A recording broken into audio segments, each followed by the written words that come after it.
Hello friends, welcome to our YouTube channel तैयारी exam की।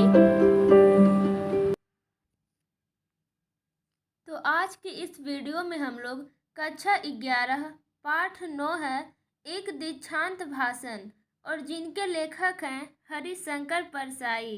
तो इसका हम लोग संपूर्ण पाठ का हल देखने वाले हैं। तो वीडियो को अंत तक जरूर देखिएगा। आप लोग हमारे चैनल पे नए हैं तो चैनल को सब्सक्राइब करके बेल आइकन को प्रेस कर लीजिएगा ताकि हमारे वीडियोज का नोटिफिकेशन सबसे पहले आप तक पहुंचे। तो जैसा कि आप लोग देख सकते हैं हम यहाँ पे आ चुके हैं। तो पहले हम लोग कुछ परीक्षा उपयोगी महत्वपूर्ण तथ्यों को देख लेते हैं, उसके बाद क्वेश्चन आंसर की ओर चलेंगे। देखिए, भाग यहाँ पे गद्य खंड है, पाठ 9 है यहाँ पे एक दीक्षांत भाषण, जिनके लेखक हैं हरिशंकर परसाई। परीक्षा उपयोगी महत्वपूर्ण तथ्य। हरिशंकर परसाई जी का जन्म कब हुआ था? तो उत्तर हो जाएगा 22 अगस्त 1924 को। अब आगे हम लोग देखते हैं हरिशंकर परसाई का निधन कब हुआ था? तो उत्तर हो जाएगा 10 अगस्त 1995 को। ठीक है, आगे है हरिशंकर परसाई जी का जन्म स्थान कहाँ है? तो इसका उत्तर हो जाएगा गांव जमानी, जिला होशंगाबाद, मध्य प्रदेश। अब आगे की बात करें तो हरिशंकर परसाई की शिक्षा कैसी थी? तो उत्तर हो जाएगा MA हिंदी से किए थे, नागपुर विश्वविद्यालय नागपुर, डिप्लोमा इन टीचिंग।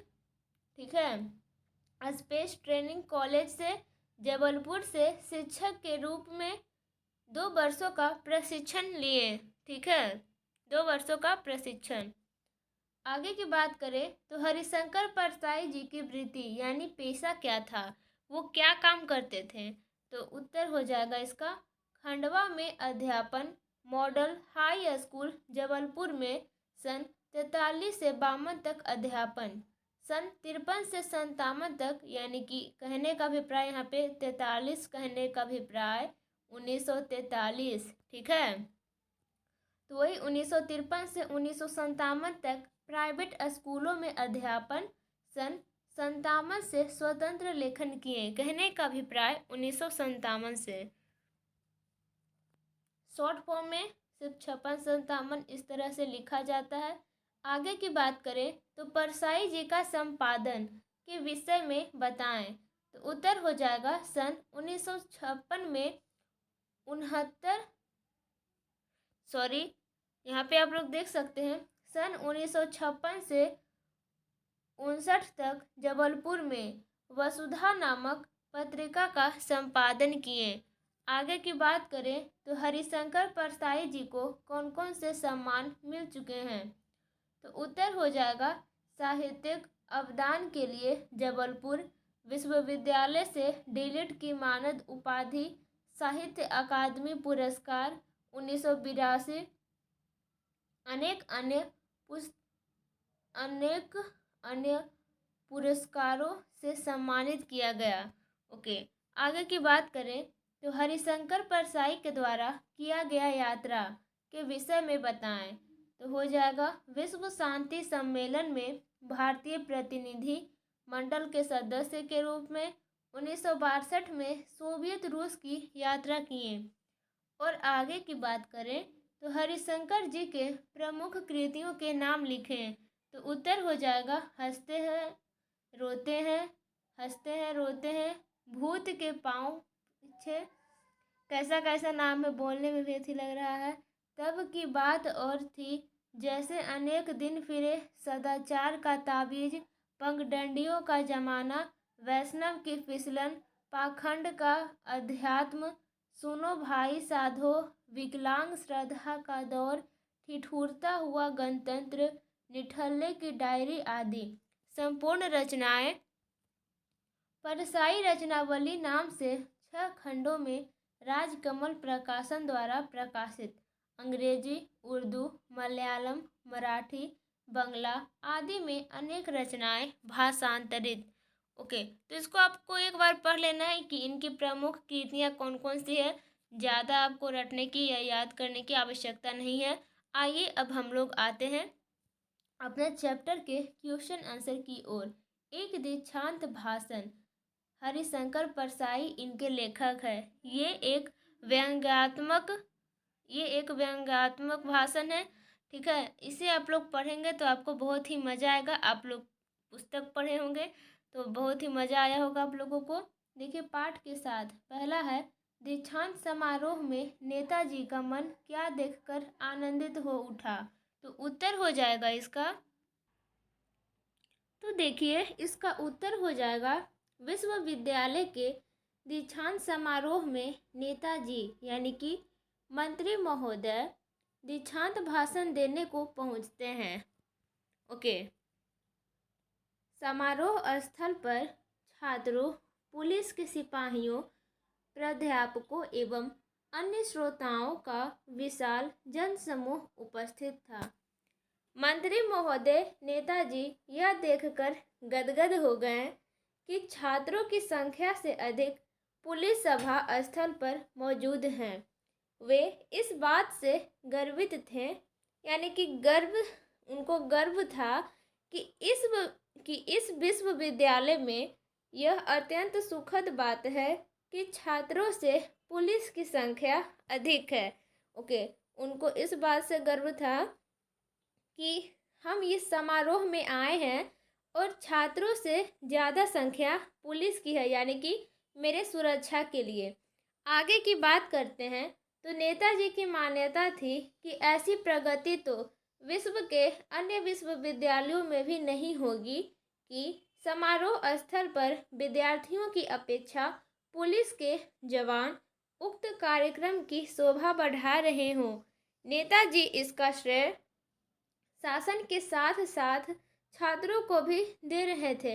उनके लिए यह एक सुखद अनुभव था कि दीक्षांत समारोह में वर्दीधारी पुलिस कर्मियों की संख्या छात्रों की अपेक्षा कहीं अधिक है।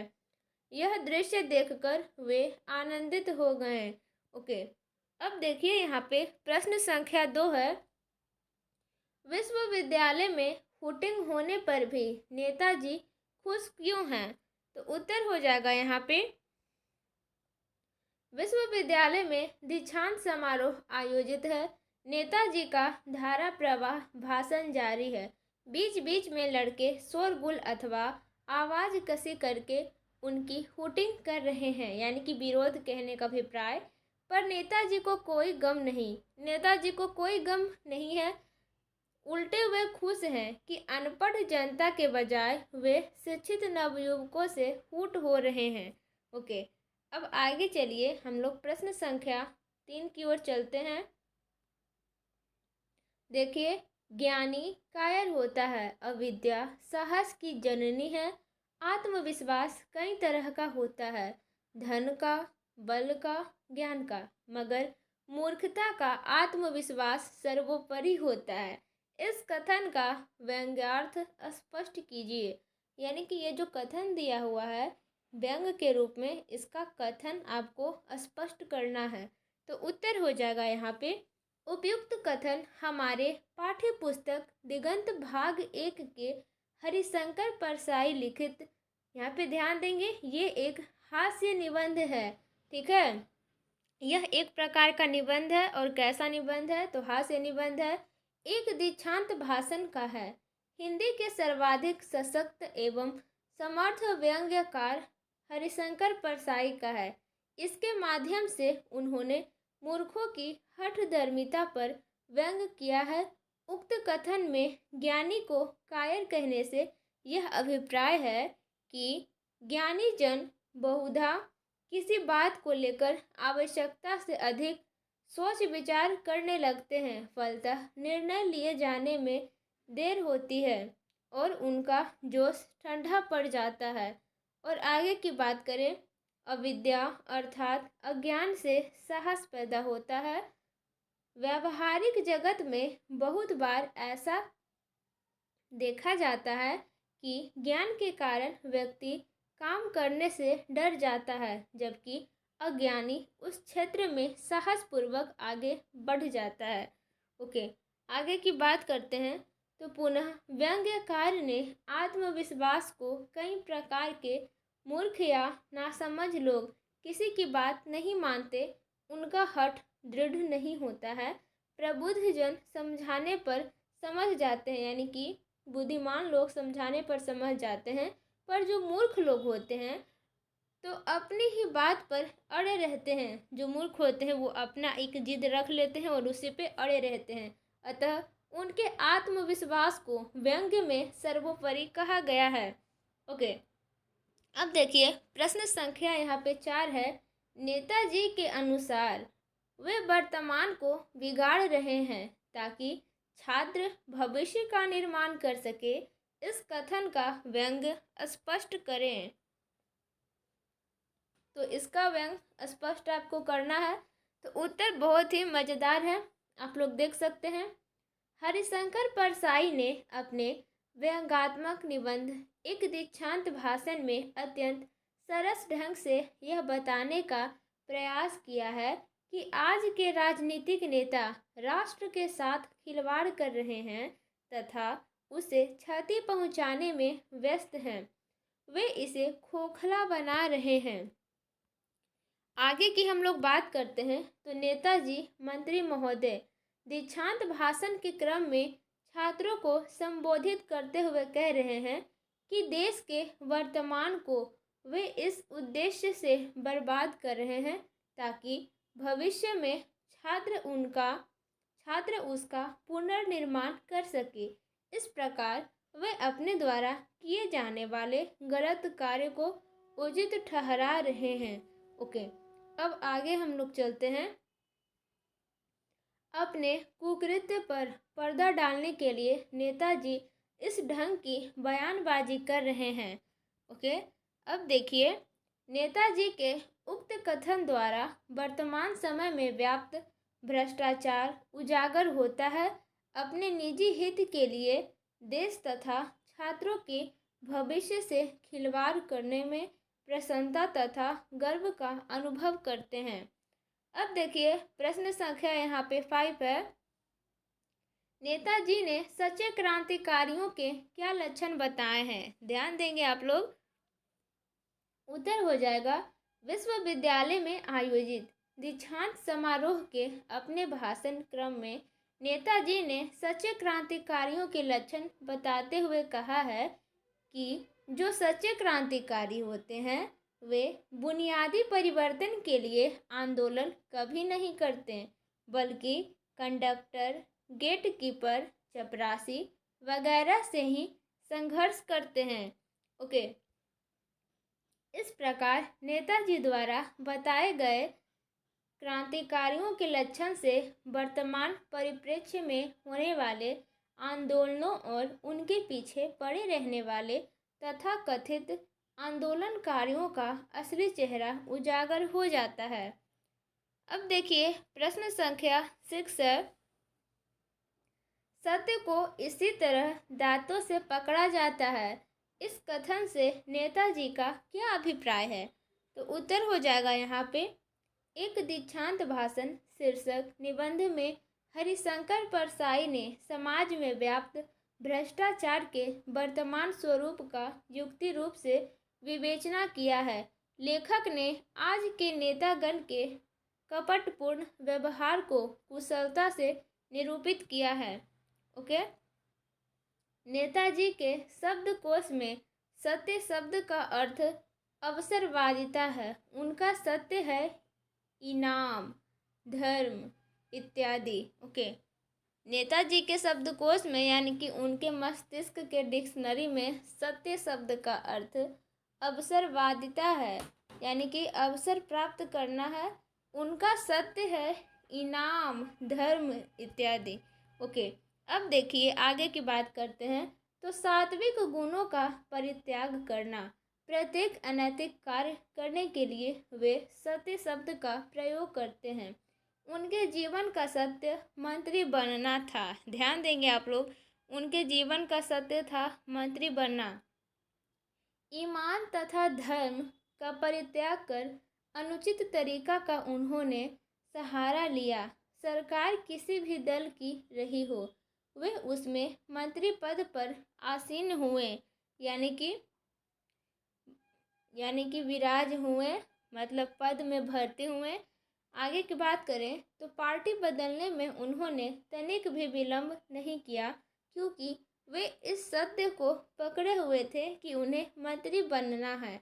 उन्होंने छात्रों को परामर्श दिया कि यदि उनको, यानी कि छात्रों को संबोधन से वो कह रहे हैं सत्य, यानी कि वो छात्र से कह रहे हैं, छात्रों, यदि आपको सत्य यानी कि डिग्री लेना है तो वे इसके लिए प्रश्न आउट, ध्यान देंगे आप लोग, यानी कि स्टूडेंट्स को अगर डिग्री लेना है तो वे लोग प्रश्न आउट करके तथा नकल करके, यानी कि चोरी करके, एग्जाम में चीटिंग करके डिग्री प्राप्त करें। नेताजी का कहना है छात्रों से, यदि उनको इस सत्य की रक्षा के लिए अध्यापकों से मारपीट करनी पड़े तो वह भी करे। कह रहे हैं जो स्कूल के प्रिंसिपल हैं, यदि हमें डिग्री प्राप्त करना है तो आप लोग अपने अध्यापकों से झगड़ा करें, मारपीट करें, सर फोड़ें, वो भी करें, सब काम करें, क्योंकि आपका सत्य है डिग्री प्राप्त करना। इस प्रकार लेखक ने नेताजी के द्वारा आज के इस कथित सत्य का यथार्थ उद्घाटित किया है। ओके फ्रेंड्स, अब आइए देखते हैं हम लोग प्रश्न संख्या 7 की ओर चलते हैं। मैं जानता हूँ कि यदि मैं मंत्री न होता तो कानूनी डॉक्टर क्या, कंपाउंडर भी मुझे कोई न बनाता। इस पंक्ति की सप्रसंग व्याख्या करें, ये नेताजी द्वारा कहा गया है। तो देखिए इसका उत्तर क्या हो जाएगा। देखिए सप्रसंग व्याख्या होता है वो 5 नंबर का रहता है, एग्जाम में 5 नंबर का पूछा जाता है और इसको आपको ध्यान से लिखना होता है, तो वीडियो को ध्यान से आप लोग देखेंगे। ओके, प्रस्तुत व्यंग्यात्मक पंक्ति हमारी पाठ्य पुस्तक दिगंत भाग 1 में संकलित एक दीक्षांत भाषण शीर्षक व्यंग्य लेख से उद्धृत है। इसके लेखक सुप्रसिद्ध व्यंग्यकार हरिशंकर परसाई हैं। इस पाठ में लेखक ने मंत्री महोदय के भाषण के माध्यम से आज की राजनीति और शैक्षणिक हकीकत को उजागर करने की भरपूर कोशिश की है। ठीक है, भरपूर कोशिश है। प्रस्तुत कथन भाषणांत में नेताजी द्वारा कथित है। अब आगे की बात करते हैं। प्रस्तुत पंक्ति में नेताजी दीक्षांत समारोह में भाषण कर रहे हैं। इसी क्रम में अंत में वे यह बात बताते हैं कि आज इस समारोह में मुझे विश्वविद्यालय की ओर से डॉक्टर की मानद उपाधि मिलने वाली है। ओके, यानी कि डॉक्टर की मानद उपाधि इनको मिलने वाली है। किनको? तो नेताजी को। आगे की बात करें हम लोग, यहाँ पे है, हालांकि मैं इसके काबिल कदापि नहीं, क्योंकि वो नेता हैं और उनको डॉक्टर की उपाधि मिलने वाली है, तो वो कह रहे हैं कि ये मैं इसके काबिल नहीं हूँ। ओके, वास्तव में यह मेरे मंत्री बनने का लाभ है, यानी कि हम मंत्री बने हैं तो मेरा ये लाभ है कि हमें डॉक्टर की उपाधि मिल रही है। ठीक है, देख सकते हैं आप लोग, डॉक्टरेट यानी कि डॉक्टर की उपाधि आप लोग कर सकते हैं। यदि मैं मंत्री न बनता तो मुझे डॉक्टर क्या, ध्यान देंगे इस बात को, मंत्री जी कहना चाह रहे हैं यदि मैं मंत्री न बनता तो मुझे डॉक्टर क्या, कंपाउंडर भी कोई न बनाता।